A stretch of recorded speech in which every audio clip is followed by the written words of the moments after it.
जीवन में जब चारों ओर दुख, निराशा और दर्द दिखाई देने लगे, तब ये समझना जरूरी है कि यही जीवन का अंत नहीं है। ऐसे समय में 5 बातें दिल और मन में हमेशा जीवित रखनी चाहिए। सबसे पहली बात, दुख स्थायी नहीं होता।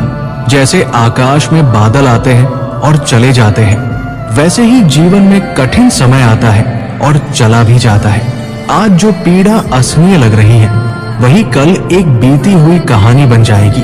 समय सबसे बड़ा मरहम है, इसलिए धैर्य रखना सीखो। दूसरी बात, हर दर्द कुछ सिखाने आता है। जीवन हमें केवल खुशियों से नहीं, संघर्षों से भी गढ़ता है। टूटा हुआ दिल हमें समझदार बनाता है, असफलता हमें विनम्र बनाती है और कठिनाइयां हमें मजबूत बनाती है। इसलिए दर्द से भागने के बजाय उससे सीख लो। तीसरी बात, तुम्हारी सबसे बड़ी ताकत तुम्हारे भीतर है। परिस्थितियां तुम्हें कमजोर कर सकती है, लोग तुम्हें तोड़ सकते हैं, पर तुम्हारा आत्मविश्वास तुम्हारा सबसे बड़ा साथी है। जब बाहर अंधेरा हो, तब भीतर की रोशनी को जलाए रखो। अपने आप पर भरोसा रखो, क्योंकि तुम सोच से कहीं ज्यादा सक्षम हो। चौथी बात, तुलना मत करो। दूसरों की मुस्कान देखकर ये मत मान लो कि उनकी जिंदगी दर्द से मुक्त है। हर इंसान अपनी लड़ाई अकेले लड़ रहा है। तुम्हारी यात्रा अलग है, तुम्हारा समय अलग है, इसलिए अपनी गति से आगे बढ़ते रहो, बिना खुद को छोटा महसूस किए।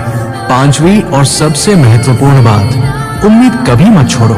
उम्मीद वो बीज है जो सबसे सूखी मिट्टी में भी अंकुरित हो सकता है।